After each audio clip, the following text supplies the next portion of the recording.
Bien, buenas tardes con todos. Iniciamos entonces la resolución, ¿no?, de los exámenes tomados en este 22º CONAMAT, ¿no?, en la eliminatoria de Lima. Bien, comenzamos entonces con lo que es sexto grado. Bien, entonces comenzamos la pregunta número 1.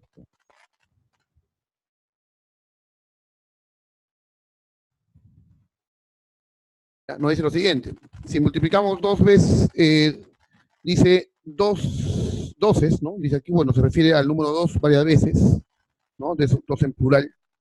¿Ya? Si multiplicamos 3 doces y 3 cinco, se obtiene 1000. ¿Cuántos 12 y 5 se deben multiplicar para obtener 1.000.000? Claro, no, efectivamente, ¿no? Si usted multiplica 3, 2, 3 cifras 2, ¿no? 3 doces, como acá dice aquí, lo cual lo podemos expresar como 2 al cubo, ¿qué dice? Y 3 5 también como 5 al cubo, ¿no? Entonces, esto de acá multiplicados nos va a dar, pues, 2 por 5, 10 al cubo. Y lo cual efectivamente es 1000. Pues, así. Ya está.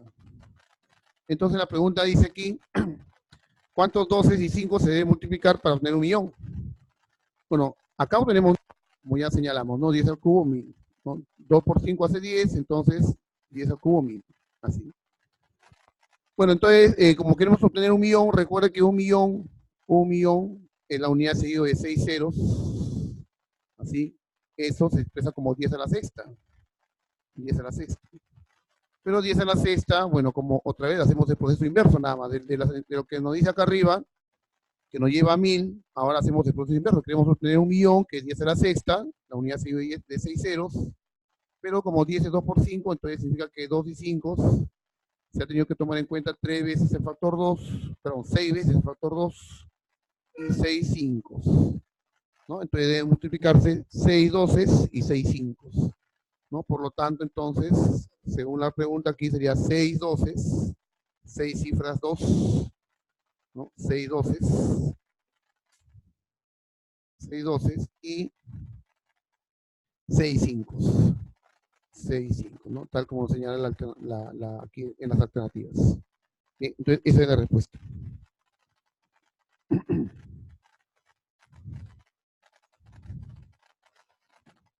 Más 2.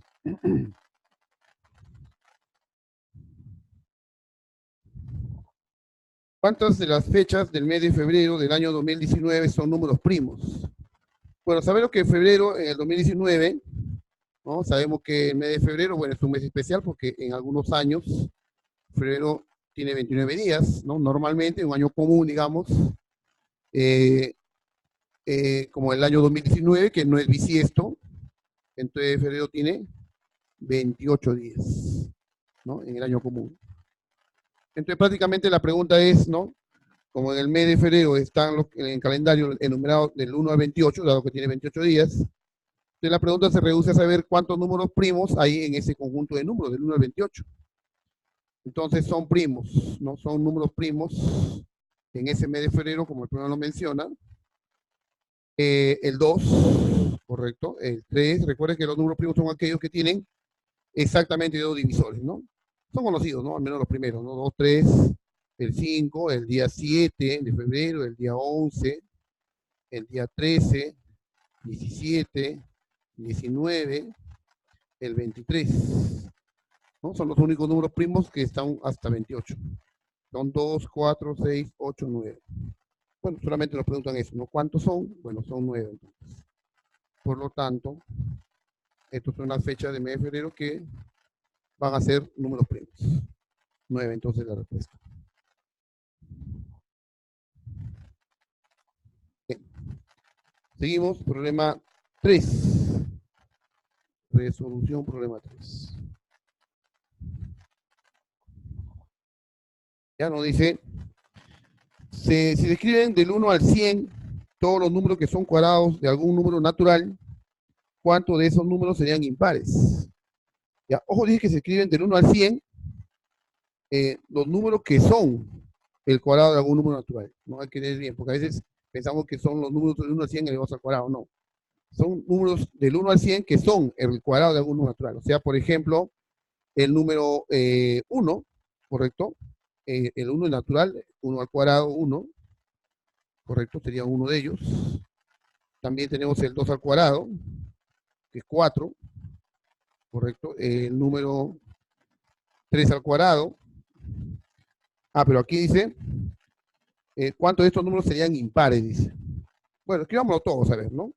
¿Ya? En todo el cuadrado es 4, el 3 al cuadrado, ¿no? A ver, impares nada más. Si nos piden impares, entonces serían lo siguiente, pues el 1 al cuadrado, obviamente para que sea impar tendría que ser un impar al cuadrado. Entonces el 2 ya no, sería el 3 al cuadrado, que es 9, el 5 al cuadrado, que es 25, ¿correcto? El 7 al cuadrado, que es 49, ¿correcto? Y el 9 al cuadrado, que es 81. El 9 al cuadrado, que es el número 81. Claro, para que elevado al cuadrado sea impar, el número natural que se habría elevado al cuadrado tiene que ser impar. Entonces eso es el 1 al cuadrado, que es 9, 3 al cuadrado, pues 1 al cuadrado, 1, 3 al cuadrado, que es 9, 5 al cuadrado, que es 25, 7 al cuadrado, que es 49, y el 9 al cuadrado, que es 81. Sería solamente pues el 1, el 9, el 25, el 49 y el 81. Son 5 nada más, ¿no? ¿Correcto? Por lo tanto, son 5. Esa es la respuesta.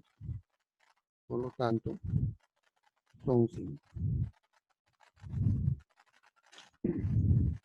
Respuesta. Bien. Pasamos al problema 4.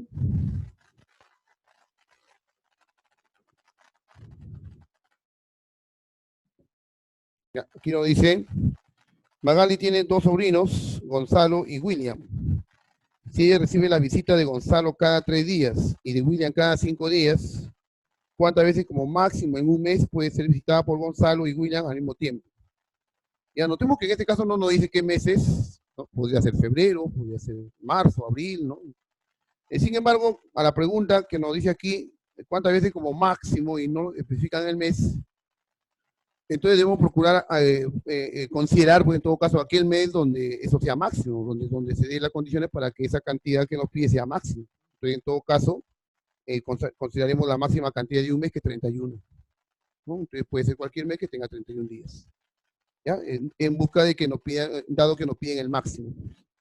Bueno, como dice que uno visita cada 3 días y el otro cada 15 días, entonces la visita se da cada, ¿no? Se visita entonces cada cuánto, cada vez que esa cantidad de días sea múltiplo de 3, porque cada 3 días, ¿no? 3, 6, 9, así, igual múltiplo de 5. Entonces, para que coincidirán cada vez que sea múltiplo de 5 y 3. Recuerde que si va a ser múltiplo común de dos o más números, será múltiplo del mínimo común.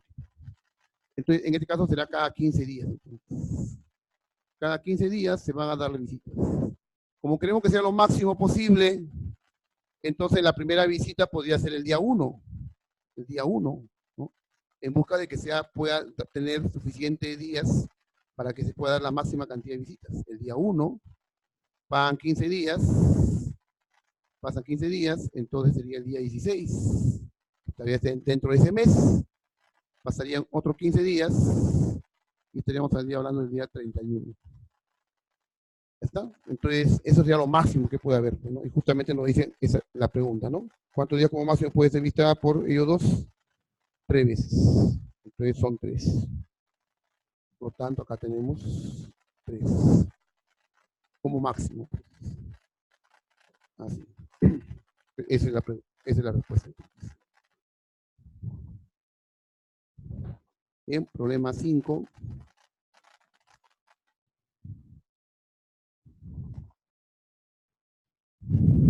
Iris sale de su casa a las 7:30 am hacia su clase en la escuela.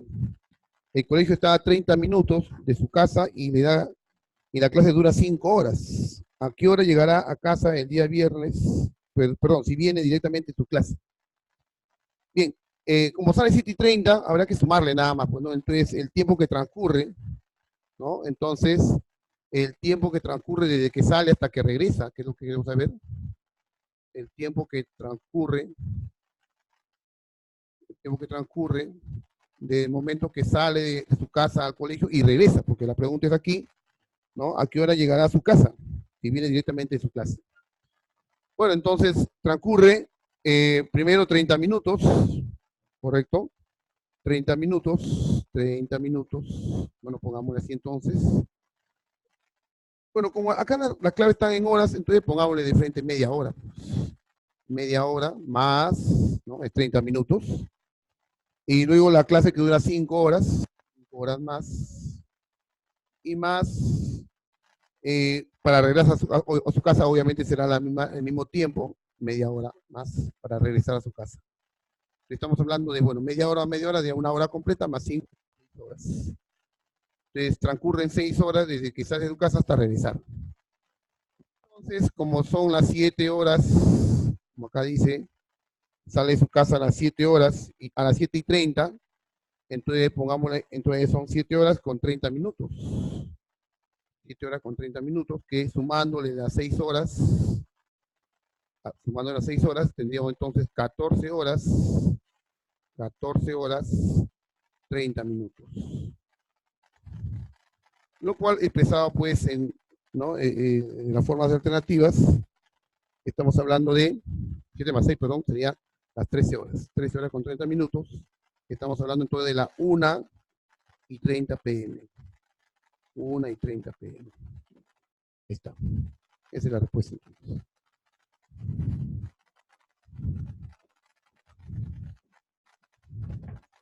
Bien. Continuamos entonces con el problema 6.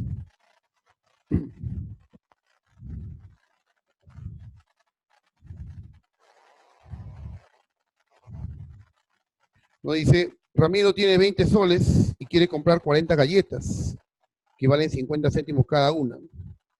Si llega a la tienda y se entera que solo por hoy tendrá una oferta en la que por cada 4 galletas que compre, les cuentan el precio de una, ¿cuánto dinero le queda a Ramiro si no compra ninguna otra cosa? Bueno, para comenzar, como dice que tiene 20 soles y quiere comprar 40 galletas que valen 50 céntimos cada una, entonces notamos que justo tiene el dinero preciso, ¿no? Porque son 40 galletas que cada uno vale medio sol. Entonces, el total necesita 40 por cada medio sol, entonces por medio, o sea, 20 soles en total. Entonces, tiene justo el dinero preciso. Entonces, lo que le va a sobrar es eso que no paga, dado que hay una oferta en ese día, ¿no? ¿Ya? Que por cada 4 galletas que compre, le descuentan el precio de uno. O sea, prácticamente le descuentan la cuarta parte. ¿Sí? Siendo concreto, entonces, por cada 4 que compran, le descuentan uno, por lo tanto, le descuentan la cuarta parte. O sea, si compra 40 galletas, le van a descontar 10 galletas. Y 10 galletas, como cada galleta vale 50 céntimos, podríamos saber cuánto es lo que van a descontarle y por lo tanto, eso es lo que le va a quedar. ¿No? Entonces, como él tiene justo, ¿no? Tiene 20 soles, ¿no? Tiene para... Entonces, lo que va a quedar solamente será lo que le descuentan. Le queda lo que le descuentan. Y lo que le va a descuentar es la cuarta parte. La cuarta parte. La cuarta parte del costo de 40 galletas. ¿Correcto? Pero justamente decíamos que el costo de 40 galletas son 20 soles. Le queda la cuarta parte de 20 soles nada más. O sea, 5 soles. Esa es la respuesta. Entonces, ¿ya? Entonces, justo tiene 20 soles para comprar las 40 paquetes de galletas, pero como le van a descontar la cuarta parte, porque le descuentan un paquete por cada 4 que compre, la cuarta parte, entonces le va a quedar pues eso que le descuenta. La cuarta parte de 20 soles, 5 soles. Así. Bien, problema 7.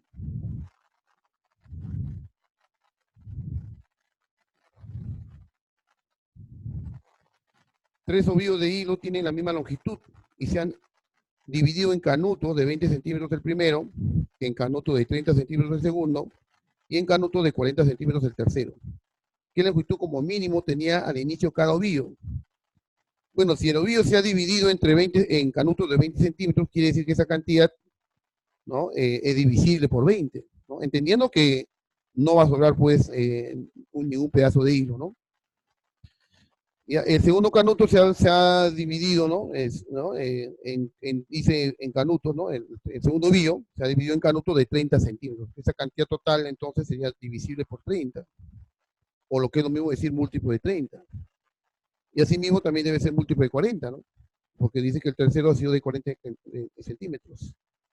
Entonces, en la longitud total, ¿no?, de cada ovillo de hilo debe ser múltiplo de 20, múltiplo de 30 y múltiplo de 40. Esa longitud que nos piden hallar debe ser múltiplo común, entonces, ¿no? Porque se puede, digamos, dividir en canutos de 20, el otro en canutos de 30, el otro de 40. Múltiplo común de 20, 30 y 40. Pero como dice justamente cuál es la longitud mínima, entonces, ¿qué cosa es? ¿Cuál es el menor número?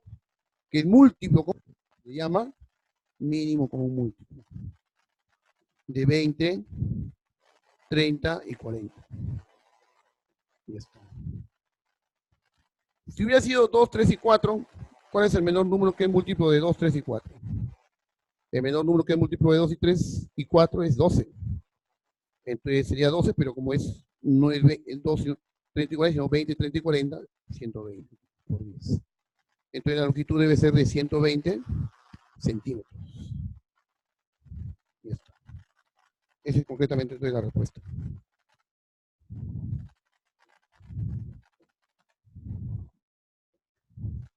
Problema 8.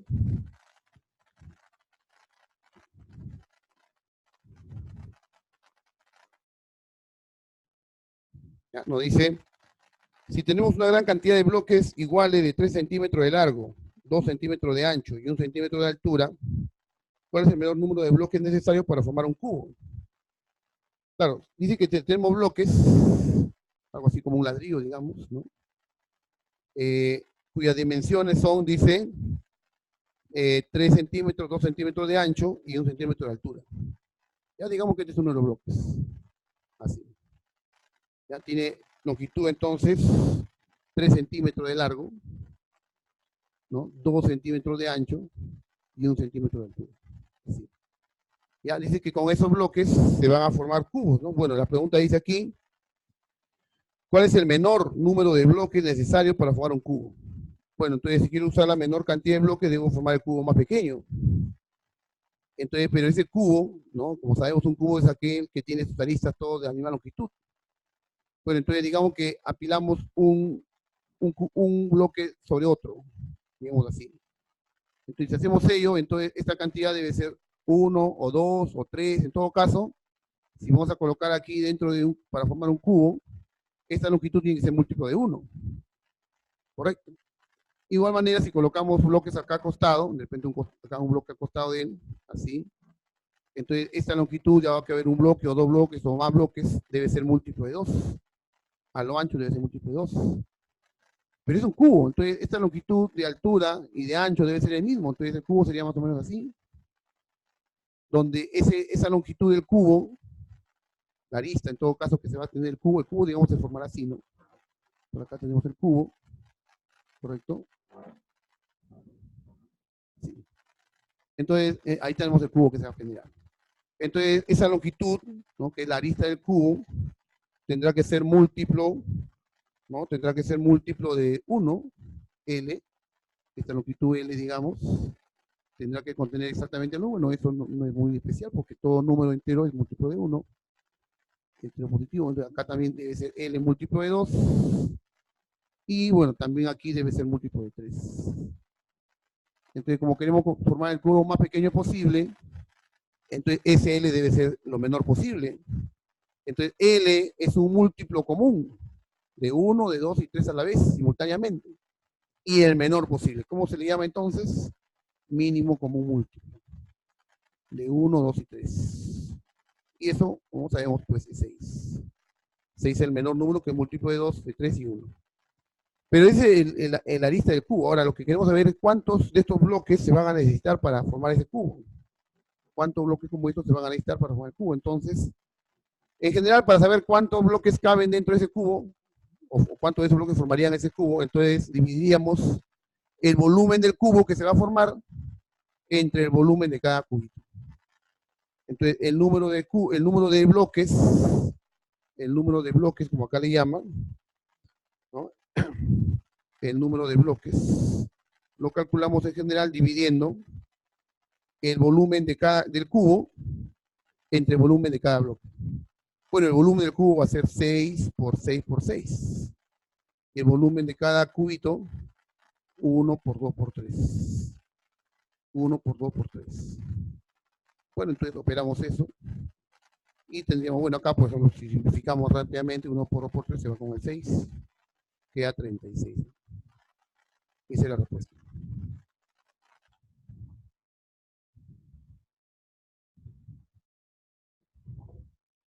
Bien, problema 9.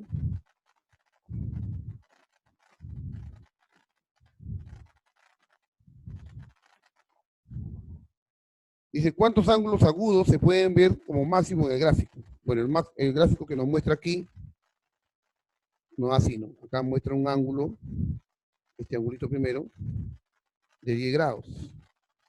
Así. Después, adyacente a él, hay un ángulo de 20 grados. Así. Luego sigue un ángulo de 70 grados. Así. Y a continuación, tenemos un ángulo de 40 grados. ¿No? Más o menos, digamos acá. Ya, esto es lo que nos muestra la figura. Y la pregunta es, en esa figura, en ese gráfico, ¿cuántos ángulos? Ojo, agudo, dice. Agudo significa debe ser su medida menor que 90 grados. ¿No? ¿Cuántos ángulos cuya medida es menos de 90 grados? Recuerde que el ángulo es la apertura entre dos rayos en todo caso, ¿no? Así. Ese es el vértice común. Entonces acá cuando 70 grados es un ángulo. Bueno, por ejemplo, 70 más 40 también formaría un ángulo. Si juntamos 70 40, esto de acá sería un ángulo. Pero sería obtuso. Recuerde que obtuso es porque mide más de 90. Para que sea llamado agudo, su medida debe ser menor que 90 grados. Entonces son ángulos agudos aquí entonces. Son ángulos agudos. Bueno, para comenzar, son agudos cada uno de los que están ahí indicadas sus medidas. El ángulo de 10 grados es agudo. El ángulo de 20 grados. El ángulo de 70 grados. El ángulo de 40 grados. Cada uno de ellos es un ángulo agudo. Pero la pregunta aquí es, ¿cuántos ángulos agudos se pueden ver como máximo? Claro, ¿no? Esto es lo que está señalado en sus medidas, pero por ejemplo hay otro ángulo aquí que se puede formar de repente juntando estos dos. Juntando el 10 más 20 formaría un ángulo de 30 grados. Voy a indicarlo así, 10 grados más 20 grados, que sería un ángulo de 30 grados. Van 1, 2, 3, 4, 5. Podemos hacer por la suma de dos ángulos también, ¿no? O sea, pero ¿qué ocurre? Una posibilidad es 10 más 20, que si es agudo, 30 grados. Ahora, obviamente no voy a sumar 10 más 70, tenía que sumar, para formar un solo ángulo compuesto por dos, tiene que ser ángulos adyacentes, ¿no? Con vértice común. Entonces, 20 más 70, pero 20 más 70 es 90, y 90 grados es un ángulo recto. Para que sea, recuerde, ángulo agudo debe ser menor que 90. Entonces notamos que con 70 más 40 también será pues más de 90 ya. Entonces no hay manera de formar otro. El único que sería compuesto sería cuando juntemos estos dos, 10 más 20. Y no hay más. Entonces serían los cuatro que están aquí señalados más el ángulo que se forma juntando 10 más 20. Entonces son en total solamente 5 ángulos agudos. Por lo tanto, acá decimos entonces, son 5. Son solamente 5 ángulos agudos que tenemos. Y esa es la respuesta.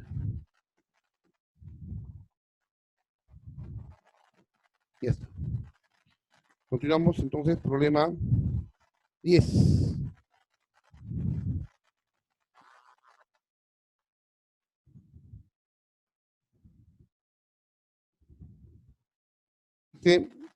¿Cuál es la medida del ángulo X? Bueno, lo que nos muestra aquí es un reloj de manecillas, ¿no? Algo así. Ya, aquí está enumerado, pues, ¿no? Los números que ya conocemos: 12, 1, 2, 3, 4, 5, 6, 7, 8, 9, 10, 11 y 12, ¿no? Lo conocemos bastante bien. Ya, pero nos muestra aquí que hay un ángulo X cuya medida queremos saber. Fíjese que el ángulo X, bueno, acá hay ciertos puntitos, ¿correcto? Que esos puntitos forman parte de una circunferencia concéntrica, ¿no? A la circunferencia mayor, que es el contorno del reloj. O sea, todos esos puntos que acabo de poner de rojito son parte o son puntos contenidos en una misma circunferencia es concéntrico, o sea, tiene el mismo centro que la circunferencia que vemos de tiza blanca, que es el perímetro de todo el reloj. ¿Ya? Entonces, eso también, si juntáramos estos puntitos aquí rojos, también estaríamos hablando de una circunferencia dentro de. ¿Estamos de acuerdo? Así. Bueno, y justamente el ángulo X que acá menciona se genera así. Se ha juntado el puntito donde está el 12 con el puntito donde está el 7. Y eso se ha juntado con el que está en 3 aquí. Ese tipo de ángulo se llama ángulo inscrito, ¿no? Ángulo inscrito. Ya nos piden hallar entonces la medida de ese ángulo inscrito. ¿Sí? X. ¿Cuál es la medida de ese ángulo inscrito? Así.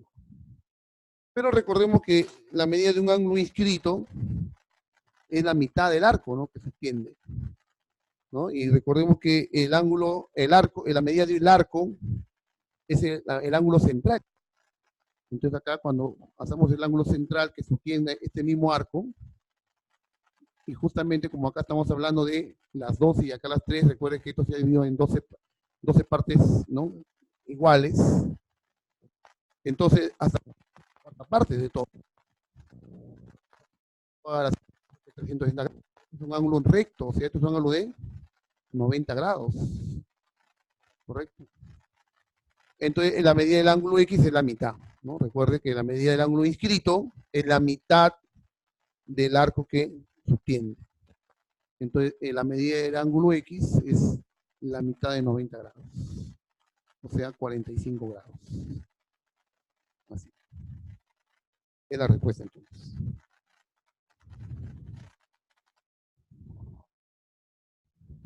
Bien, problema 11.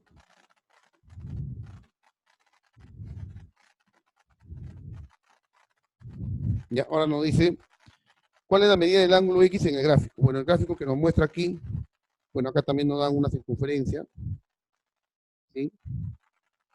Ya, y nos dan pues, el siguiente gráfico, ¿no? Bueno, acá nos dan pues una cuerda, por acá otra cuerda, y aquí se junta de todos, y aquí también de todos. Así. Ya ese gráfico que nos muestra nos dice que la medida de este ángulo inscrito es 20 grados, que subtiende este arco, y por acá tenemos otro ángulo inscrito que mide 10 grados. Así. Bien, nos piden el ángulo X, que es el ángulo que forma aquí X. Listo. Bueno, otra vez, bueno, aquí, por ejemplo, podemos trabajar con el 10. Este ángulo, voy a resaltarlo, 10 inscrito, subtiende este arco. Este arco, entonces, su medida será 20 grados, ¿no? Porque recuerde que la medida del ángulo inscrito es la mitad del arco que subtiende. Pero aquí también, este ángulo inscribe, ¿no? Subtiende, perdón, ese mismo arco de 20 grados. Por lo tanto, su medida es 10. ¿No? Es conocida como una propiedad de rebote, ¿no? Así. Bueno, entonces aquí simplemente podemos señalar este triangulito que acá se forma. Este triangulito que se forma aquí. En ese triangulito X es un ángulo exterior. ¿Correcto? Entonces la medida del ángulo exterior, ¿correcto? Es igual a la suma de los dos ángulos interiores no adyacentes a él. En este caso, entonces, justamente en este triángulo que acabo de resaltar, el ángulo X es la suma de los dos ángulos interiores no adyacentes a él, o sea, 10 más 20. 10 grados más 20 grados. 30 grados. Esa es la respuesta, entonces. Esa es la respuesta. Listo. Continuamos, entonces. Problema 12.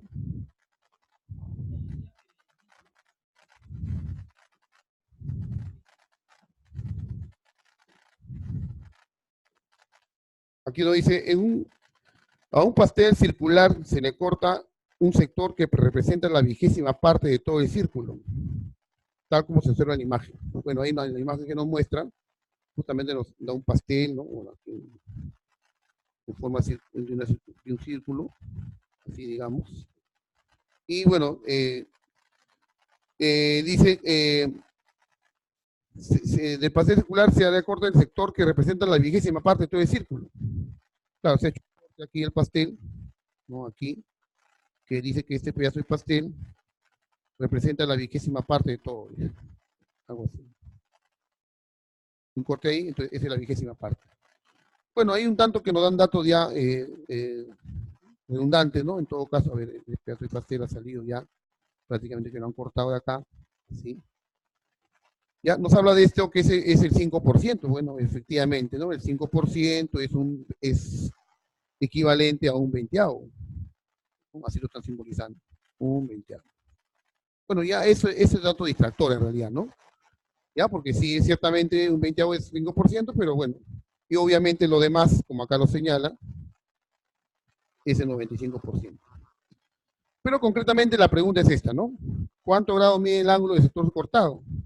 Pero están pidiendo este ángulo de acá, este ángulo X.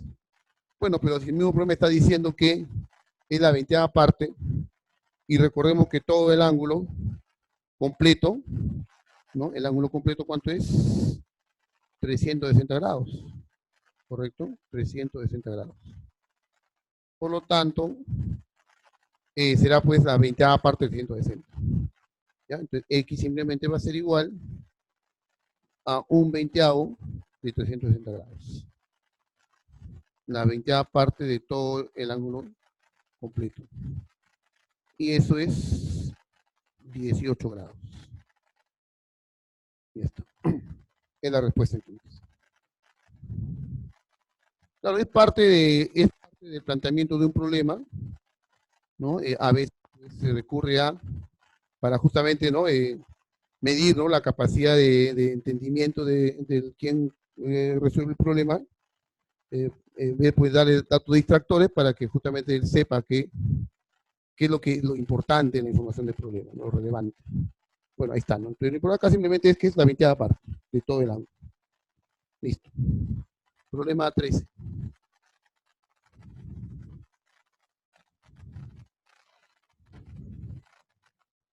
Dice, en el tanque 1, bueno, acá nos muestran dos tanques justamente, cuya base tiene un área de 20 centímetros cuadrados, el agua alcanza 5 centímetros de altura. El tanque 2, que está vacío, dice a la derecha, bueno, lo vamos a dibujar ahorita, tiene una base de área de 10 centímetros cuadrados, ¿no? y más de 20 centímetros de altura. Si el agua del tanque 1 se echa completamente en el tanque 2, ¿qué altura alcanzará el agua en este tanque? Bueno, acá nos habla de un tanque, ¿no? En forma de un paralelepípedo, ¿no? Algo así. El tanque 1, así. Así. Contiene agua, dice. ¿Ya? El tanque 1 entonces contiene agua eh, con 5 centímetros de altura. Digamos que por acá está el agua. ¿Ya? Entonces contiene toda esta agua. A una altura de 5 centímetros. Entonces, esta altura es 5 centímetros. Ahí está. Listo. Ya, ya, pero dice que el área de la base, ¿no? Dice que en el tanque 1, este es el tanque 1, el área de la base, ¿ya? Es el tanque 1, el área de la base, o sea, se refiere al área que está aquí, estamos señalándolo, que es un rectángulo, digamos. Esa área tiene, dice, de 20 centímetros cuadrados. Entonces, por acá lo voy a poner. Esa área tiene, ¿no? Esa superficie tiene un área de 20 centímetros cuadrados. Así. Así, digamos. Ya, dice, el tanque 2 está vacío. Ya, este tanque 2 sí está vacío. Pero es más alto, digamos. Bueno, no sabemos qué tan alto es, pero lo cierto es que su base es más pequeña, porque dice que su base tiene un área de 10 centímetros cuadrados. Entonces podemos dejarlo así, digamos.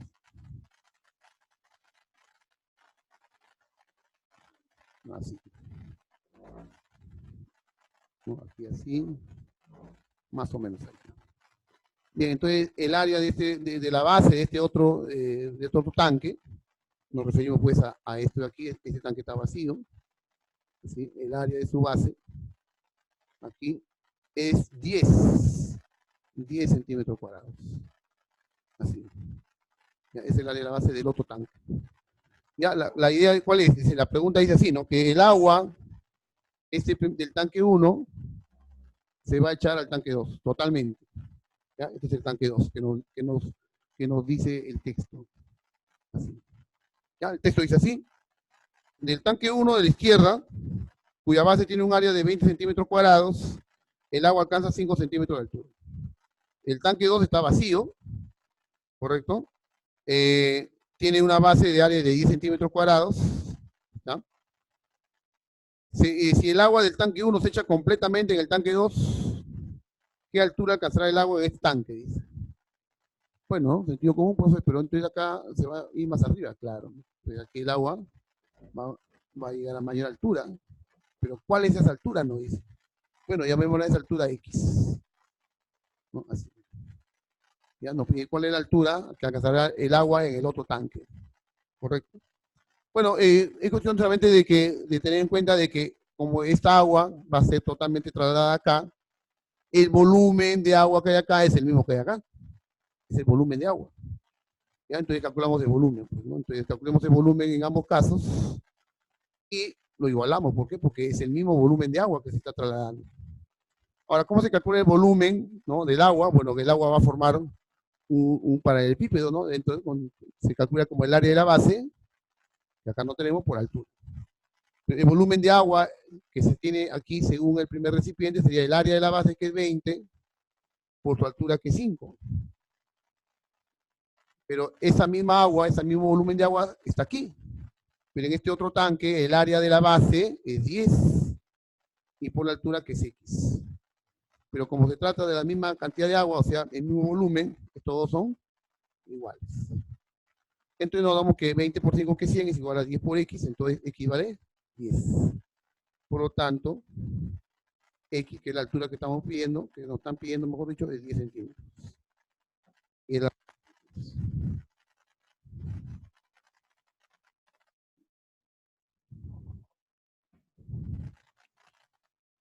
Bien, problema 14.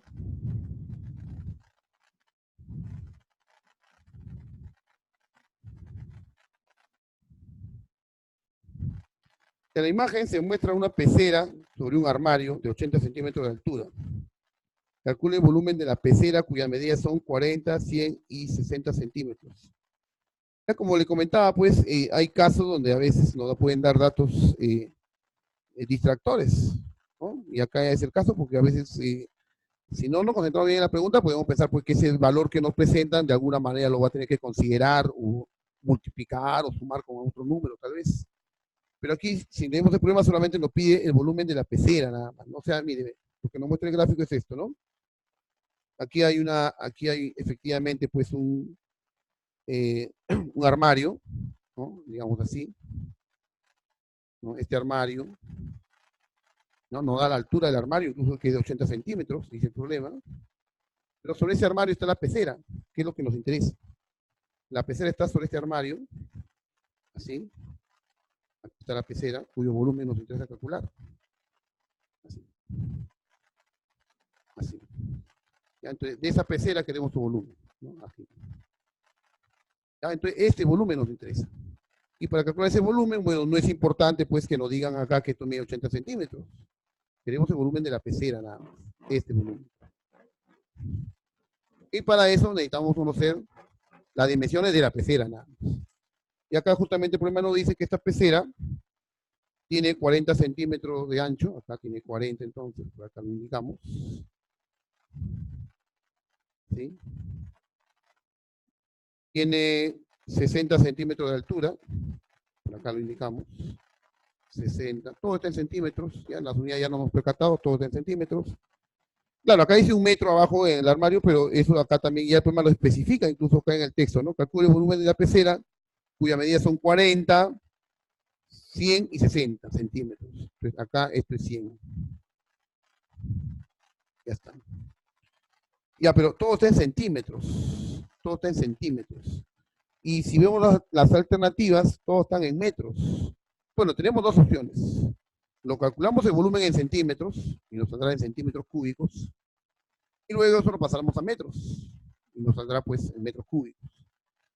¿No? Entonces, calculamos volumen en centímetros, lo pasamos a metros cúbicos. O tomamos la medida de frente de una vez en metros y lo calculamos ya en metros cúbicos. Hagamos eso segundo, a ver. Entonces, este 40 centímetros, estos 40 centímetros, recuerden, son 40 centímetros. Yo tengo la medida en centímetros, para convertirlo a metros tengo que dividirlo entre 100. Y recuerde que si 40 lo dividimos entre 100, ¿no? La coma decimal que supuestamente está acá, corre 2 lugares hacia la derecha, hacia la izquierda, perdón. Entonces será 0,40. Esto será 0,40 o simplemente 0,4 metros, que es lo mismo que 40 centímetros. Igualmente esta medida, 60 centímetros para pasarlo a metros entre 100. Pero 60 entre 100, la coma también corre 2 lugares hacia la izquierda, sería 0,6. 0,6 metros. Y bueno, este 100 centímetros, bueno, 100 centímetros es 1 metro, claro, porque 100 entre 100 es 1. Acá tenemos 1 metro. Entonces calculemos el volumen de la pecera ya directamente en metros cúbicos. ¿Correcto? Ya está. Bien, entonces el volumen de la pecera, ya nos concentramos en la pecera nomás. El volumen de la pecera será, bueno, como es un paralelepípedo, es el largo por el ancho por altura. Pero en este caso estamos hablando todo en metros. Ya, entonces será 0,4 por 0,6 por 1. Y tendremos en metros cúbicos. Ahora, cuando multiplicamos números decimales, omitimos la coma, están todos números enteros. En este caso sería 4 por 6 por 1. 4 por 6 por 1, 4. Pero ahora la coma decimal,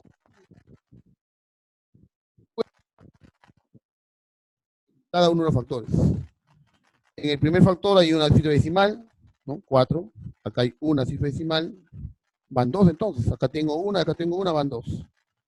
Y acá no tiene cifra decimal. Entonces solamente hay 2 cifras decimales. Entonces el resultado debe tener 2 cifras decimales. Acá debe haber 2 cifras, entonces por lo tanto 0,24. Entonces 0,24. Ahí está. Esa es la respuesta entonces.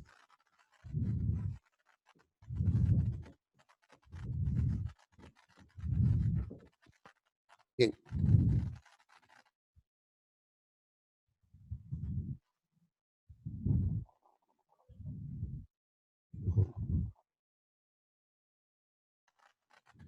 Bien, seguimos entonces con el problema 15.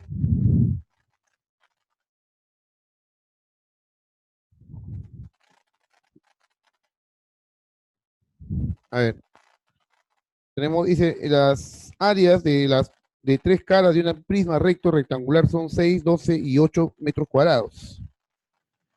¿Cuál es el volumen del prisma que se quiere, si se quiere que sus dimensiones sean números consecutivos? Claro, acá nos muestra un prisma, ¿no? Un prisma rectangular, digamos así.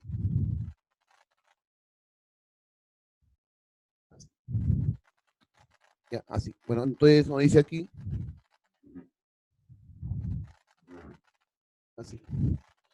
Ya, entonces nos dice las áreas de las 3 caras, de 3 caras.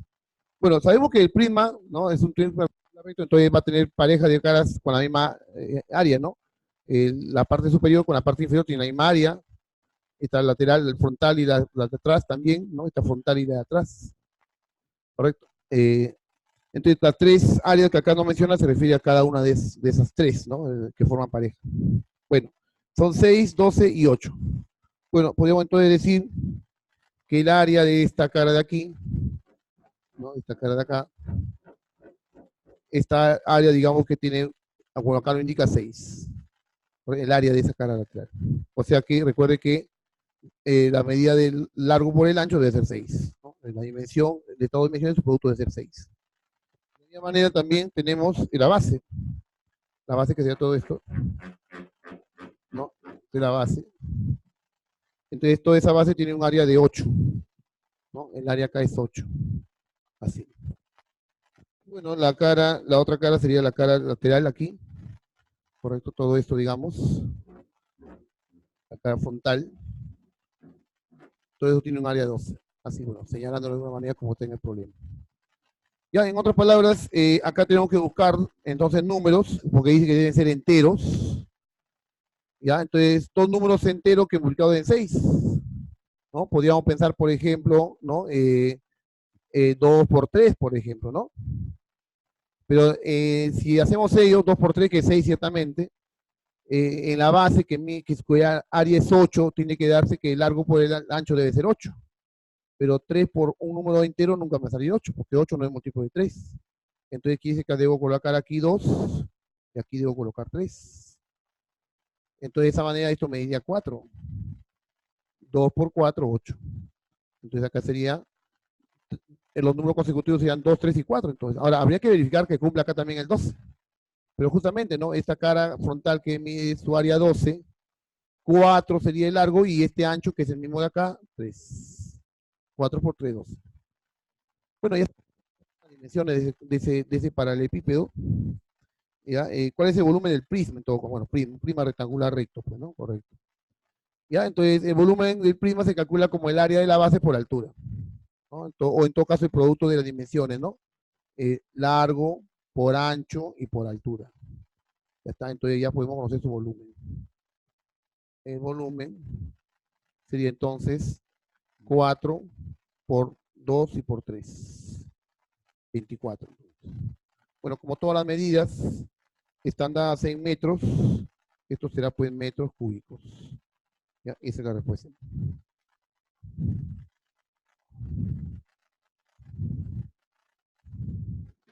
Bien. Sigamos, problema 16.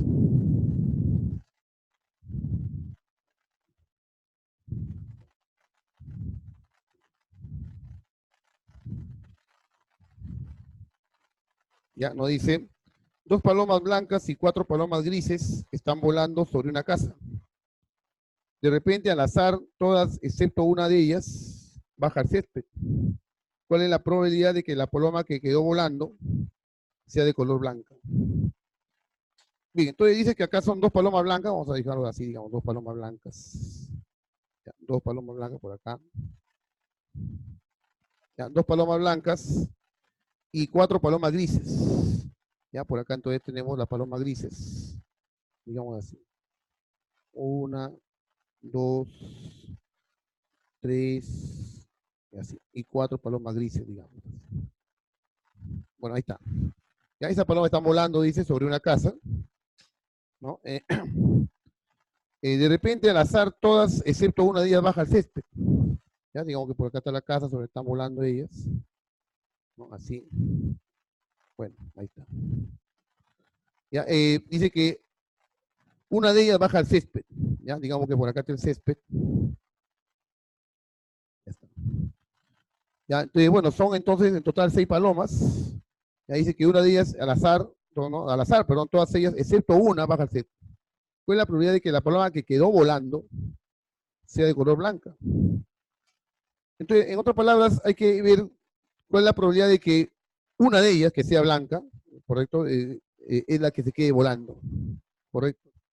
¿Ya? Entonces, bueno, como todas van a bajar, como dice aquí, al azar, ¿no? Entonces, los casos totales de cuántas maneras puede bajar una paloma son 6. Entonces decimos los casos totales, ¿correcto? Es 6. Hay 6 casos en que una paloma puede bajar al césped. Pero una de ellas se va a quedar volando y queremos cuál es la probabilidad de que esa que se queda volando sea blanca. ¿Cuál es la probabilidad de que sea blanca? Bueno, hay dos casos favorables. Casos favorables, dos. 2. Entonces la probabilidad sería 2 sobre 6. Estamos aplicando solamente la definición clásica de probabilidad. Casos favorables, o sea, lo que ocurre, de cuánta manera puede ocurrir el hecho de que la paloma que se quede arriba sea blanca, puede ser una o ella. Dos maneras. De un total de 6 palomas que van a bajar. Un tercio de la respuesta.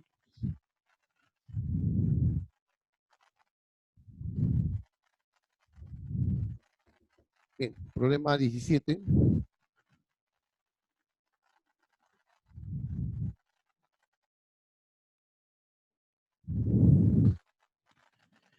Dice, en el gráfico muestra el número de turistas que visitan las ciudades indicadas durante el mes de julio de 2019. Claro, acá lo que nos muestra es un diagrama de barras múltiple. ¿Ya? A ver, dice que en la parte vertical está indicando el número de turistas que visitaron, dice ¿no? El número de turistas que visitaron durante el mes de julio de 2019. Bueno, nos habla de 5 ciudades. La ciudad de Lima, en la ciudad de Trujillo, en la ciudad de Arequipa, en la ciudad de Cajamarca y en la ciudad de Cusco. Ya está, suficiente. Ya, pero por cada una de las 5 ciudades nos dan 2 barras aquí. Después dijimos que es una barra múltiple. Y bueno, en la parte superior de cada barra nos está indicando la cantidad, pues, ¿no? En este caso el número de turistas. Por ejemplo, en la parte de Lima, tenemos aquí una barrita que tiene altura 180. Esta altura mide 180. Ya, pero esa barrita que vamos a dejarlo de verde, según la leyenda que acá nos da, esa barrita que es verde, representa a lo que son de turistas nacionales, ¿no? Nacionales, así, ¿no? Y el otro es extranjera. Bueno, acá en el mismo de Lima, los turistas de nacionalidad extranjera, voy a ponerlo de color anaranjado para que se diferencie, así. Esos son solamente altura 100, o sea, son 100 turistas. O sea, la noticia está indicando que durante el mes de julio, en la ciudad de Lima, hubieron 180 turistas que visitaron y 180 ¿no? Que son peruanos, todo nacional, y 100 turistas de nacionalidad extranjera. Y entonces los de naranja son los extranjeros. Así. ¿No? Nacionalidad extranjera.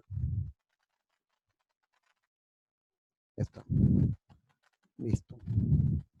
De la misma forma para cada uno de ellos, ¿no? Entonces, rápidamente, en la ciudad de Trujillo, dice que lo de turistas que son de nacionalidad peruana son 80 nacionales y extranjeros son 170. Entonces, pegadito acá, nos indica que esto es 170. ¿No? De esa manera. Bueno, es importante la interpretación, pues, ¿no? Es una barra múltiple, diagrama de barra múltiple. En el siguiente nos dan que los son de nacionalidad peruana, son 110 en Arequipa, y los extranjeros han sido 200. Acá entonces, una barrita con altura 200. Así. En Cajamarca, según este informe estadístico, son 250 nacionales, ¿no? Así, 250 nacionales, y extranjeros han sido 80, la misma altura que 80 extranjeros. Así. Y en Cusco, 320 turistas nacionales, ¿sí? 320 nacional y extranjero son 200, la misma altura que aquí 200 extranjeros. Ya, ese es el diagrama de barras múltiples que nos muestra en este problema 17. Ya, de ello nos pregunta, ¿cuál es la ciudad que tiene el número de turistas extranjeros que se aproximan más al promedio? A ver, profe, pero ¿a cuál promedio se refiere? ¿Al promedio total? Bueno, si calculamos el promedio total, tendríamos que, lo que estaríamos calculando, o sea, me refiero, ¿no? Si sumo cuántos son de Lima, cuántos son de Trujillo, ¿no? Acá 250, acá 310, ¿no? Sumando y divido eso entre las 5 ciudades, lo que estaría calculando son la cantidad de turistas en promedio por cada ciudad, tomando en cuenta, o mejor dicho, sin tomar en cuenta el hecho que sea nacional o extranjero. Pero acá no se especifica cuál es la ciudad que tiene el número de turistas extranjeros. Entonces tenemos concentrados en los extranjeros nada más, que se aproximan más al promedio de los extranjeros. ¿No? Hay algunos casos, datos implícitos ahí. Si bien es cierto, no especifica, ¿no? Claramente el problema, pero implícitamente se entiende, pues, ¿no? Que se refiere al promedio de los extranjeros. O sea, hay que calcular primero cuál es el promedio de turistas extranjeros que visitan alguna de estas 5 ciudades. Y una vez hecho ello, veremos cuál de los valores de las 5 ciudades, ¿no? De la cantidad de extranjeros que van a cada una de esas 5 ciudades, se aproxima más al promedio. Ahora, aproximarse significa estar cercano a él. Puede estar por encima de él o por debajo de él, ¿correcto? Entonces habría que ver la diferencia, la mínima diferencia que hay entre uno de ellos con el promedio, ¿no? Entonces puede ser un poco más o un poco menos que el promedio, pero que sea lo más cercano a él. Entonces nos concentramos en los turistas extranjeros, perdón. Entonces a estos 100, ¿no? Estos 170 que están acá, los 200 extranjeros que están acá, que van a Arequipa, los 80 extranjeros que visitaron Cajamarca y los 200 extranjeros que visitaron Cusco. De eso que acabo de resaltar, calculamos su promedio. Promedio de extranjeros, entonces. Promedio de turistas extranjeros por cada ciudad, como acá mencioné. El promedio de turistas extranjeros por ciudad. Bueno, son 5 ciudades, entonces calcularemos la suma de las cinco cantidades entre 5. A ver, entonces comenzamos. En la ciudad de Lima, 100 extranjeros. En la ciudad de Trujillo, 170 extranjeros. En la ciudad de Arequipa, 200 extranjeros. En la ciudad de 80 extranjeros. Y en la ciudad de Cusco, 200 extranjeros. Entonces, si quiero saber cuántos extranjeros han visitado alguna de estas 5 ciudades, entre 5.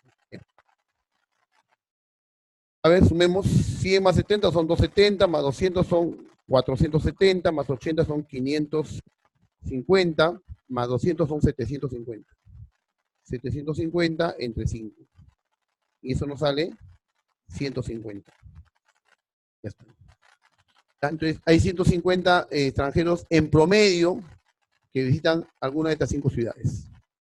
La pregunta es, ¿cuál de las ciudades se aproxima más al promedio? El más cercano a 150, bueno, cercano, pero se diferencia con él. 170, con 200 está un poco más alejado, diferencia 50. Con 80 está más alejado, diferencia 70. 150 con 80. Con 200, igual que él, 50. El más cercano, correcto, de todos ellos, el más cercano,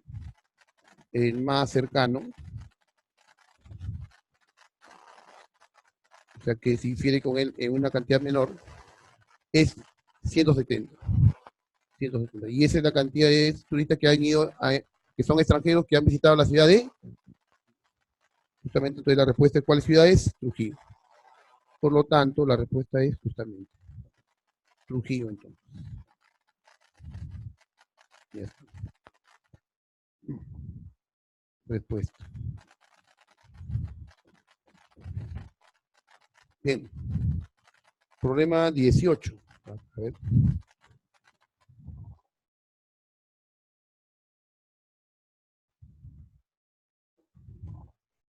Nos dice, en el siguiente gráfico estadístico se muestran los resultados de una encuesta de 20 amas de casa acerca de la gestión de su alcaldía en el mes de febrero del año pasado. Ya, claro, aquí recuerde que hay diferentes formas de graficar estadísticamente, ¿no? Son llamados pictogramas, ¿no? Por ejemplo, esto también es un pictograma, ¿no? Bueno, es un diagrama de barras, ¿correcto? ¿Ya? Hay diferentes formas también, ¿no? Un poco, a veces un poco más, digamos, especiales que otras. Por ejemplo, este del problema 18 nos muestra lo siguiente, ¿no? Entonces dice que hay que calificar la gestión del alcalde, dice, ¿no? En ese distrito. Puede ser muy buena, voy a poner así, muy buena, o puede ser buena simplemente, o de repente su gestión puede ser regular, o puede ser una gestión mala, M, muy buena, regular, mala, muy mala, MM, o no sabe y no contesta. Bueno, ese es lo clásico de las encuestas, no sabe, no contesta, no opina, ahí está. Ya, entonces tenemos ahí los 5 ítems posibles que se puede responder esa encuesta. Bueno, el diagrama es un tanto distinto, ¿no? Por ejemplo, lo que dicen no saben, no contestan, nos da esta forma, esta figura, que llega solamente hasta 3. ¿No? Y acá indica 3. Correcto. Entonces quiere decir que hay 3 personas de las encuestadas que contestaron, mejor dicho, no contestaron, ¿no? Son los que no saben y no contestan. De la misma manera también nos muestra aquí de lo que es muy mala nos muestra esta gráfica, ¿no? Así. Así. Esto ya es un poco más largo, porque llega hasta el número 17. Así. Ya, así, 17. O sea, indica que hay 17 personas encuestadas que califican la gestión del alcalde como muy mala, ¿no? Es lo que dice. Y asimismo lo que califican como mala, ¿no? Acá, por ejemplo, continúo aquí. Veo esta gráfica así. De esta manera. Y acá nos dice que son 62. O sea, 62 de los encuestados califican como mala la gestión del alcalde. Bueno, la pregunta es, según los resultados, la preferencia de la que representa la moda es la gestión, ¿ya? ¿Ya? Entonces, la preferencia, recuerde que aquí las cantidades que se muestran nos dan a entender alguna de las alternativas, ¿no? Que prefieren marcar, ¿no? Correcto. O sea, no dice que prefieren al alcalde, sino se refiere a cuál de las alternativas que se le presenta en la encuesta es la que ellos prefieren responder. Correcto. 6 han preferido no contestar ni opinar. 17 han preferido responder que es muy mala. 62 de los encuestados han preferido decir que es mala. Por ejemplo, en la siguiente nos dice que son 72, ¿no? Que han preferido responder a la encuesta que la gestión del alcalde es regular. ¿Sí? Y bueno, para terminar la gráfica, también hay quienes respondieron que es buena, aquí, así, siguiendo la forma de la gráfica, pero acá son menos, son 30, más o menos por acá, digamos 30. Y hay quienes han preferido responder que la gestión del alcalde es muy buena, y ellos son pocos, no han sido solamente 16 personas. Y así, correcto, y así. Ya, entonces, esa es la gráfica, ¿no? Entonces, estamos interpretando la gráfica. Bueno, pero dice, representa la moda ¿no? de esas respuestas, ¿no? O sea, cuál de estas alternativas que se le ha presentado es la moda, porque recuerden que estos son los valores, ¿no? Ahora, la moda es el dato que tiene mayor frecuencia. O sea, las preferencias es la que ha tenido mayor respuestas, o mayor cantidad de respuestas. Es lo que ha respondido 72, acá vemos claramente. Antes, profe, la moda es 72. No, la moda no es 72. Esas son las frecuencias, ¿no? Estos números que están acá son las frecuencias de cada una de estas preferencias de respuestas. Entonces, la moda es el que tiene mayor frecuencia, y la mayor frecuencia es 72. ¿Y quién tiene la mayor frecuencia? La preferencia de la respuesta regular. Entonces, esa es la moda, ¿correcto? Esa es la moda. La moda es esta de aquí. La alternativa de respuesta que ha tenido mayor cantidad de respuestas. De preferencia, en todo caso, esa respuesta. Entonces, la moda es regular. Regular. La respuesta regular. Así. Listo. Es la respuesta.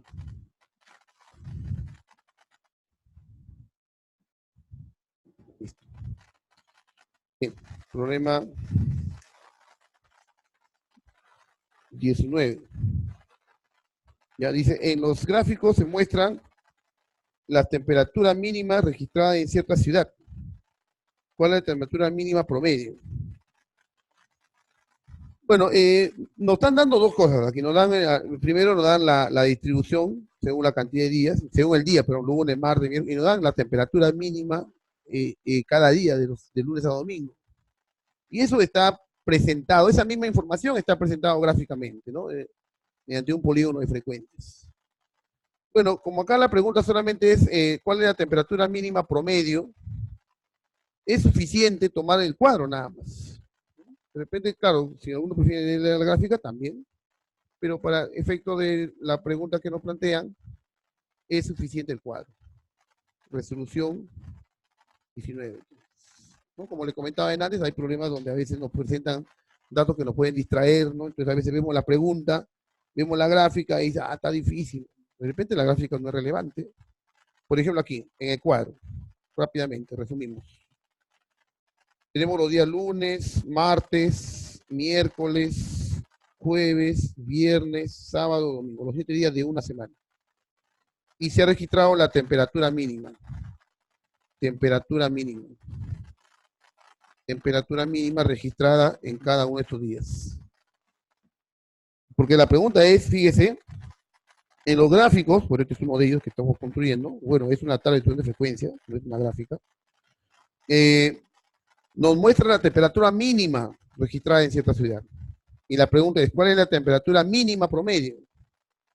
Entonces, por ahí de repente vamos a pensar, profe, que nos están pidiendo el promedio mínimo. ¿Cuál es el promedio mínimo? No, nos están pidiendo el promedio nada más, porque ya los datos son mínimos, porque nos están dando la temperatura mínima. Por ejemplo, dice que el día lunes la temperatura ha sido de 14 grados centígrados, mínimo. Claro, puede haberse registrado en ese día mayores temperaturas, ya, pero la mínima, ya, bueno, ya está indicada en grados centígrados. La mínima registrada ese día lunes ha sido 14 grados centígrados. El día martes ha sido 15, que ya las temperaturas son mínimas, correcto. 18, el día jueves 17, el día viernes la temperatura mínima registrada ha sido de 11 grados centígrados. Ya, acá está declarada las unidades ya, grados centígrados. El día sábado la temperatura mínima registrada ha sido 14 y el día domingo 16 grados centígrados. Así. Y nos piden el promedio nada más. Bueno, el promedio entonces, o también llamado media, o media aritmética, lo representamos así. Bueno, como estamos hablando de cada una de las temperaturas para un día, prácticamente la frecuencia de cada uno es 1. Este es para el día lunes, este es para el día martes. Cada una de las temperaturas y representa para la temperatura de un día nada más. Entonces sería pues la suma de las 7 temperaturas, 14. A ver, sumemos todo esto de frente acá. ¿Cuánto es la suma de todas las temperaturas? A ver, 14 más 15, 29, más 18, son 47. ¿No? 47 más 17 son 64, más 11, 75, más 14, 89, 89 más 16, 105. Suman 105. Entonces la media será pues la suma de todas las temperaturas, que es 105 grados centígrados dividido entre 7, que son la cantidad de días que se ha registrado. Y eso nos sale 15 grados centígrados. Ya como le comentaba, pues la gráfica que nos muestra simultáneamente acá en el problema, no está mal, porque efectivamente se ciña a estos datos, pero no es necesario, ¿no? En todo caso, hubiéramos trabajado bien con esto o bien con la gráfica. Al final llegamos a lo mismo. Bien, problema 20.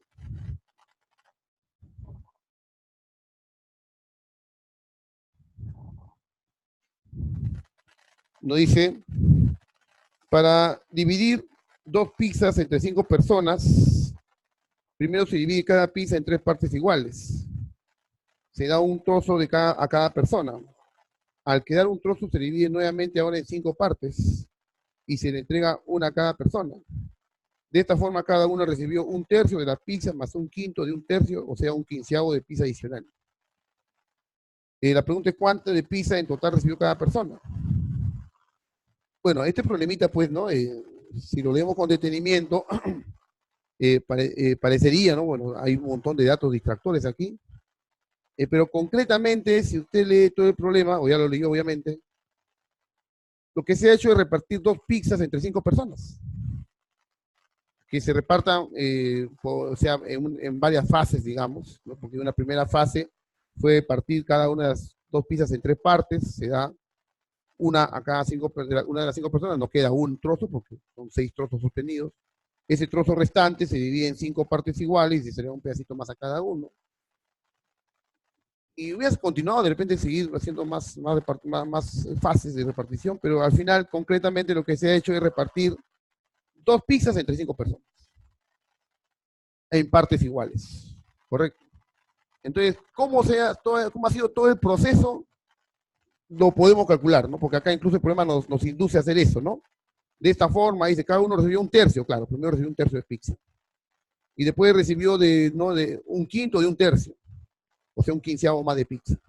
O sea, recibió primero un tercio y luego recibió un quinceavo. Entonces, ¿cuánto recibió en total? Bueno, podemos sumar todo eso, ¿no? Acá, buscando la suma, entonces, como un denominador 15, 15 entre 3, 5 por una 5, más 15 entre 5, 1 por una 1. O sea, esto nos sale 6 quintos, 6 quinceavos. ¿Qué simplificado? Es sacando tercia 2, tercia 5, 2 quintos. La respuesta es 2 quintos. ¿Está? Pero, como les decía, podemos llegar a esto de manera inmediata, ¿no? En este problema en particular, ¿no? Entonces, como simplemente se ha repartido 2 pizzas, ¿no? Aquí, 2 pizzas entre 5 personas. Entre 5 personas. Bueno, acá el problema nos narra todo un proceso que finalmente nos indica que se repartieron en partes iguales. Que se ha hecho en varias fases, como acá se explicó, eso no es relevante al final, porque la pregunta es, ¿cuánto recibió cada uno? Se ha repartido concretamente 2 pizzas entre 5 personas, en partes iguales. Entonces, concretamente, si usted reparte 2 entre 5 personas en partes iguales, ¿correcto? Entonces, cada uno recibe. Entonces, concretamente, cada una recibe justamente lo que ya calculamos allá. Cada una recibe 2 entre 5. 2 quintos. Claro, porque se va a repartir 2 pizzas entre 5 personas. Usted reparte 15 pizzas entre 5 personas, a cada uno le toca 3, porque 15 entre 5 es 3. Si usted reparte 2 pizzas entre 5 personas, a cada uno le toca 2 quintos. Bueno, esa es la respuesta. Simplemente. El mismo problema ya nos estaba diciendo que dividamos. Eso es la forma de resolverlo si lo trabajamos por la manera como el programa nos quiere inducir a resolver, ¿no? Por varias fases. No es necesario. Bien, entonces con eso terminamos la resolución de lo que es sexto grado. Continuaremos inmediatamente con lo que es quinto grado. Y así todo primario.